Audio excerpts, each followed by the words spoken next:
Hello, my dear friends. How are you? I hope you are fine. Welcome to my channel, Law Scholars and Legal Issues.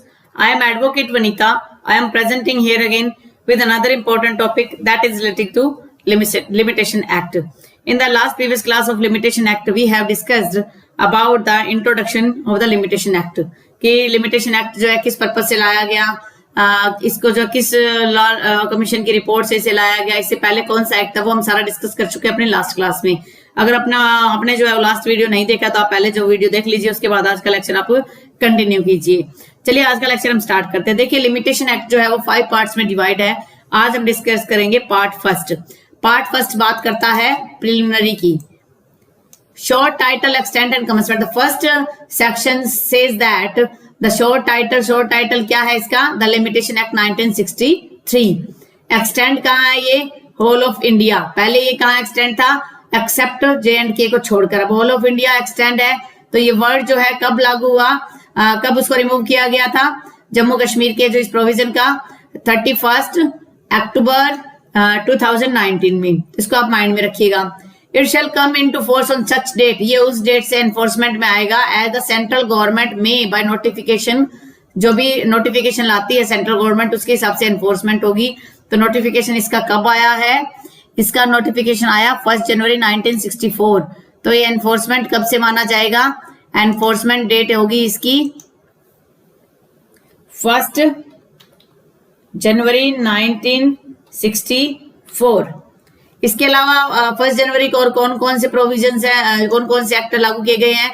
एक तो CPC का provision है। CPC का जो act है वो 1908 का एक्ट है, लेकिन वो 1 जनवरी 1909 को लागू हुआ। उसी तरीके से जो इंडियन पिनल कोड है वो भी 1 जनवरी 1862 से लागू हुआ था। तो ये कुछ एक एक्ट हैं जो आप एक साथ इनको माइंड में रख सकते हैं। अब हम बात करते हैं डेफिनेशन की।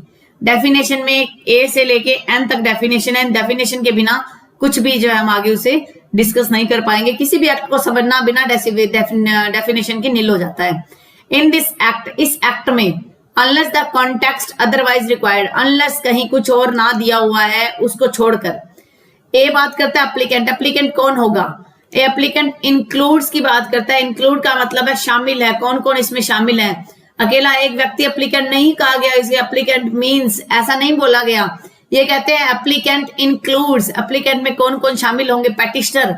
पेटिशन जैसे हिंदू मैरिज एक्ट की पेटिशंस होती हैं, फैमिली कोर्ट में पेटिशंस फाइल होती हैं, तो इस प्रकार से पेटिशनर होगा, वो भी एप्लीकेंट होगा। Second, any person from or through whom an applicant derives his right. जहां कोई ऐसा व्यक्ति जिसको या जिसके द्वारा उसे जो है राइट मिला हो, उस व्यक्ति को आप जो है एप्लीकेंट कहेंगे। राइट जैसे फादर की वजह से आगे किसी को राइट मिला है, या इस प्रकार से जो राइट है, जैसे मदर की वजह से बेटे को कोई राइट मिला है, या बेटे मान लो इलेजिटिमेट चाइल्ड है, उसकी मेंटेनेंस की बात आती है, उसकी मदर को वो राइट मिला है जो बेटे के बिहाफ पर कोर्ट में केस कर रहा है, तो वो क्या एप्लीकेंट बन जाएगा। थर्ड है any person whose estate is represented by the applicant. कोई व्यक्ति है जिसकी डेथ हो चुकी है लेकिन उसके बच्चे अभी बालिग नहीं हुए हैं, वो माइनर है, तो उसकी जो स्टेट होगी, उसकी जो प्रॉपर्टी होगी, वो किसी न किसी के द्वारा रिप्रेजेंट की जाएगी। जिसके द्वारा रिप्रेजेंट की जाएगी वो एप्लीकेंट होगा। कौन कौन व्यक्ति उसको रिप्रेजेंट कर सकता है? द एग्जीक्यूटर, जो एग्जीक्यूट कर रहा है उसे, उसके सारे परफॉर्मेंस उसकी दे रहा है। एडमिनिस्ट्रेटर, कोर्ट के द्वारा जो अपॉइंट किए जाते हैं, या अदर रिप्रेजेंटेटिव जो कोई और उसको प्रस्तुत कर रहा है, वो क्या माने जाएंगे? सारे एप्लीकेंट माने जाएंगे। नेक्स्ट है हमारा बी पॉइंट। बी बात करता है एप्लीकेशन की। एप्लीकेशन के अंदर क्या क्या शामिल होगा? तो एप्लीकेशन के अंदर पेटिशंस भी शामिल होंगी। थर्ड पॉइंट बात करता है bill of exchange. Bill of exchange के अंदर क्या क्या चीजें शामिल होंगी, क्योंकि एग्जाम में एज इट इज इसको पूछ लिया जाता है कि bill of exchange includes hundi, cheque, promissory note और ए और बी। तो उसमें आपको पता होना चाहिए बिल ऑफ एक्सचेंज का इंक्लूड्स दिया हुआ है हुंडई और चेक। हुंडई और चेक क्या होते हैं उसको भी हमें थोड़ा सा समझना होगा। देखिए चेक तो हम सब ने देखा हुआ है। चेक नॉर्मली अब जो है ट्रांजैक्शंस होती है, जो पेमेंट होती है वो चेक से की जाती है मोस्टली, की एक तरीके से प्रूफ माना जाता है। हुंडई भी क्या है, ये मिडेवियल पीरियड में इसको स्टार्ट किया गया था हुंडई को। हुंडई भी एक तरीके से एक ऐसा दस्तावेज होता है, एक ऐसा डॉक्यूमेंट होता है, यानी कि एक आप ऐसा पेमेंट का सिस्टम कह सकते हो जिसमें ट्रेड और बिजनेस के पर्पज से पेमेंट की जाती है या किसी से रुपया उधार लिया जाता है, उस सेंस में हुंडई का यूज किया जाता है। नेक्स्ट है बॉन्ड। बॉन्ड का मतलब होता है इंक्लूड्स एनी इंस्ट्रूमेंट, इंस्ट्रूमेंट का मतलब यहाँ कोई वाद्य यंत्र नहीं है, इंस्ट्रूमेंट का मतलब कोई डॉक्यूमेंट है, whereby a person obliges himself to pay money to another, इसमें एक व्यक्ति का ये कर्तव्य बन जाता है कि वो दूसरे व्यक्ति को रुपया देगा, ऑन कंडीशन दैट, कि अगर वो अपना इस कंडीशन पे कि अगर मान लो वो रुपया नहीं देगा तो वॉइड माना जाएगा, और जो भी कोई एक्ट परफॉर्म करना था या परफॉर्म नहीं करना है वो उससे जुड़ा होता है, इनकी एक कंडीशन उससे जुड़ी होती है बॉन्ड से। अगला है डिफेंडेंट। डिफेंडेंट का मतलब हु डिफेंड, जो अपना बचाव करता है। डिफेंडेंट इंक्लूड्स, डिफेंडेंट कौन कौन होंगे, any person from or through home, जिससे जैसे एप्लीकेंट ने एक राइट डिराइव किया था उसी तरीके से डिफेंडेंट ने उसकी जो एक पर्सन होगा from home defendant derive his liability, उसकी लायबिलिटी उसमें हो जाती है कि उससे उसको स्यू किया जा सके। स्यू का मतलब है उसके खिलाफ जो है केस किया जा सके। Any person whose estate is represented by the defendant as executor, कोई भी व्यक्ति जिसकी स्टेट है, जिसकी स्टेट का मतलब है जिसकी संपत्ति है, जिसकी प्रॉपर्टी है, वो डिफेंडेंट के द्वारा रिप्रेजेंट की जाती है। मान लीजिए एक व्यक्ति होता है प्लेंटिफ या एप्लीकेंट और दूसरा व्यक्ति होगा डिफेंडेंट, तो इसमें जो है प्लेंटिफ का इसके साथ जो प्लेंटिफ को एप्लीकेंट में इंक्लूड नहीं किया गया, प्लेंटिफ की एक सेपरेट डेफिनेशन है, प्लेंटिफ का डिफाइन किया गया है 2I में, लेकिन 2E बात करता है डिफेंडेंट की। डिफेंडेंट वो होता है जो अपने आप को डिफेंड करे। मान लीजिए प्लेंटिफ ने कोई सूट फाइल किया, जो सामने वाली पार्टी उसका जवाब देगी वो क्या होगी, डिफेंडेंट होगी। तो ये ABC के हिसाब से अल्फाबेटिकल ऑर्डर भी है, इसलिए जो है डिफेंडेंट वर्ड पहले आया है। तो डिफेंडेंट अकेला डिफेंडेंट नहीं बताया गया, इनमें इंक्लूड्स वर्ड यूज किया गया है। Any person whose estate is represented by the defendant as executor, administrator, other representative, कोई व्यक्ति है जिसकी स्टेट को रिप्रेजेंट किया गया डिफेंडेंट के द्वारा एग्जीक्यूटर के तौर पर, एडमिनिस्ट्रेटर के तौर पर और या दूसरे रिप्रेजेंटेटिव के तौर पर। तो जो ऊपर था कि किसी व्यक्ति को कोर्ट ने अपॉइंट कर दिया डिफेंडेंट या एडमिनिस्ट्रेटर या कोई रिप्रेजेंटेटिव है, तो वो डिफेंडेंट की कैटेगरी में आएगा, जो अपना बचाव करेगा, अपना डिफेंड करेगा किसी भी सूट में। नेक्स्ट है ईजमेंट। ईजमेंट का मतलब क्या होता है, ईजमेंट होता है आरामदायक, एंजॉयमेंट का राइट होता है एक। Easement includes right not arising from contract, जो किसी कॉन्ट्रैक्ट से राइट अराइज नहीं हो रहा। By which one person is entitled to remove, जिसमें एक व्यक्ति एंटाइटल है to remove and appropriate for his own profit any part of the soil, जिसमें कोई व्यक्ति अपनी प्रॉपर्टी से जो है अपने प्रॉफिट के लिए जो है कोई भी पार्ट जो है सोइल बिलोंगिंग टू अनदर, दूसरे की प्रॉपर्टी को यूज करता है अपने बेनिफिट के लिए। कह रहा है कि for his own profit any part of the soil belonging to another or anything growing in, या कुछ ऐसी उगी हुई चीज, उगा हुआ है कुछ जो उसकी प्रॉपर्टी पर या उससे अटैच है या उसके साथ सबसिस्ट कर रहा है, उसके साथ जुड़ता हुआ है द लैंड ऑफ अनदर, दूसरे व्यक्ति की। मैं एक एग्जांपल के थ्रू आपको समझाती हूँ। मान लीजिए ये एक बिल्डिंग है, ये एक प्रॉपर्टी है कोई, इस प्रॉपर्टी इसके साथ लगती है एक प्रॉपर्टी, एक खाली प्लाट है कोई, ये इसमें तो बिल्डिंग बनी हुई है कुछ और इसमें एक खाली प्लाट है। इस खाली प्लाट में इसने क्या कर रखा है, अपनी इस बिल्डिंग की जो छत है, उस छत का जो बारिश का पानी है वो इस खाली प्लाट में गिरता है। वो इस खाली प्लाट में गिरता है तो ये इसका एंजॉयमेंट का राइट है, तब तक है जब तक इस प्रॉपर्टी पर इसने अपना कोई मकान ना बना लिया हो। या सेकंड पॉइंट आप ये कह सकते हैं कि मान लीजिए 2 मकान बने हुए हैं, लेकिन ये वाला जो मकान है, ये जो व्यक्ति का मकान है, इस मकान पे सेकंड फ्लोर पे व्हाइट वॉश करवाना है, उसके लिए मिस्त्री जो है वो इस वाले मकान की छत से होकर जाएंगे।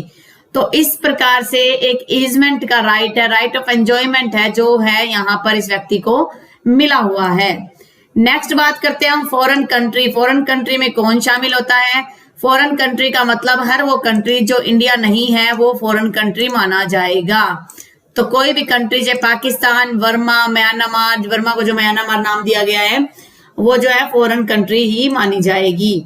फिर गुड फेथ का मतलब ये है कि कोई व्यक्ति किसी ने किसी के भले के लिए कोई एक्ट कर दिया जिसमें उसका कुछ भी इल इंटेंशन नहीं थी, डन इन गुड फेथ माना जाएगा जब वो केयर और कॉशन के साथ किया जाएगा। केयर और कॉशन का मतलब है डॉक्टर है, किसी व्यक्ति का ऑपरेशन करता है, भलाई के लिए करता है, वो गुड फेथ माना जाएगा। लेकिन अगर कोई डॉक्टर है, उसकी किसी से रंजिश है और वो जो उसके पास हॉस्पिटल में एडमिट हो जाता है और उसका ऑपरेशन करने की बात आती है, उस टाइम में वो डॉक्टर ये सोचता है कि मुझे अपनी रंजिश यहाँ निकालनी है और वो कुछ ऐसा एक्ट कर देता है जिससे व्यक्ति की डेथ हो जाती है, वो गुड फेथ काउंट नहीं होगा।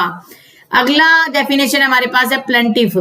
प्लेंटिफ इंक्लूड, इसमें अप्लीकेंट भी इंक्लूड है डिफेंडेंट भी इंक्लूड है और प्लेंटिव भी इंक्लूड है। प्लेंटिव के अंदर क्या क्या शामिल है, हुम जिसके कोई व्यक्ति जिसको कोई राइट डिराइव हो रहा है, राइट टू सू का, कोर्ट में केस करने का राइट है, या जिसको कोई राइट जो है रिप्रेजेंटेशन के थ्रू मिला है, एग्जीक्यूटर का, एडमिनिस्ट्रेटर का या रिप्रेजेंटेटिव का, तो वो क्या माना जाएगा, अदर रिप्रेजेंटेटिव दिया ना, जैसे कि गवर्नमेंट ऑफिस में होता है डिप्टी कलेक्टर के नाम से के द्वारा केस फाइल किया जाता है, लेकिन होता स्टेट गवर्नमेंट का है या सेंट्रल गवर्नमेंट का। तो इस प्रकार से जो गवर्नमेंट को रिप्रेजेंट कर रहा है वो भी अदर रिप्रेजेंटेटिव माने जाते हैं। नेक्स्ट हमारी डेफिनेशन है period of limitation. This is the most important definition, it can be asked many time in the exam, in the previous exams, that is preliminary as well as one main. Period of limitation का मतलब the period of limitation prescribe for any suit, जो किसी भी suit, appeal और application को file करने के लिए प्रिस्क्राइब किया गया है। कहाँ प्रिस्क्राइब किया गया है, बाय द शेड्यूल। शेड्यूल में, शेड्यूल जो इंडियन लिमिटेशन एक्ट के लास्ट में एक शेड्यूल है उसमें प्रिस्क्राइब किया गया है। एंड प्रिस्क्राइब पीरियड का मतलब, ये पीरियड ऑफ लिमिटेशन है जो वहां प्रिस्क्राइब, और प्रिस्क्राइब पीरियड का मतलब the period of limitation computed in accordance with the provision of the act. क्योंकि इस एक्ट के अंदर कई जगह एक्सक्लूजन वर्ड यूज है, तो कुछ पीरियड्स को इंक्रीज भी किया गया है, तो वो पीरियड ऑफ लिमिटेशन जो है वो तो शेड्यूल में है, लेकिन जो प्रिस्क्राइब पीरियड वो होगा जो एक्सक्लूड करके या इंक्रीज करके या सफिशिएंट कोज की वजह से कुछ एक्स्ट्रा टाइम मिलेगा, वो सारा कुछ मिलाकर जो प्रिस्क्राइब पीरियड आता है उसे प्रिस्क्राइब पीरियड बोला जाएगा।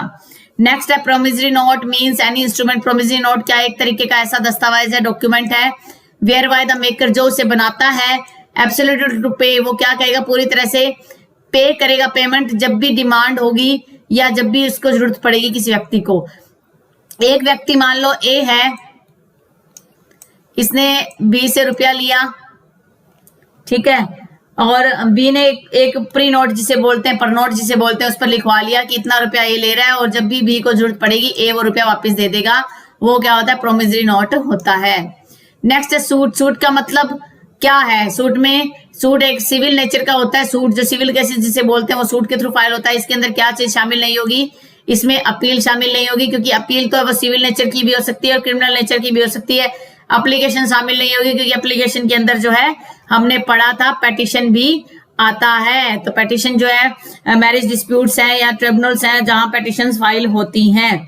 नेक्स्ट है टोर्ट। टोर्ट का मतलब सिविल रॉन्ग। टोर्ट का मतलब एक सिविल रॉन्ग होता है जिसके अंदर which is not exclusively the breach of a contract, जिसमें साफ तौर पर अगर ब्रीच ऑफ कॉन्ट्रैक्ट हुआ तो टोर्ट नहीं माना जाएगा, और ब्रीच ऑफ ट्रस्ट भी जो है वो टोर्ट नहीं माना जाएगा। जैसे मान लीजिए एग्जाम्पल ले लेते हैं, ये एक मकान बना हुआ है, यहाँ जो है गंदा पानी इकट्ठा हो रहा है किसी को, ये उसका घर का गेट है, इस घर के गेट के आगे गंदा पानी इकट्ठा हो रहा है, या आसपास कोई फैक्ट्री लगी हुई है, उस फैक्ट्री में कुछ काम हो रहा है जिससे शोर बहुत बढ़ रहा है, तो वो क्या है, एक तरीके से उसके न्यूसेंस क्रिएट कर रहा है, वो सिविल रॉन्ग की कैटेगरी में आएगा। उसके लिए कोर्ट से डैमेज भी डिमांड की जा सकती है।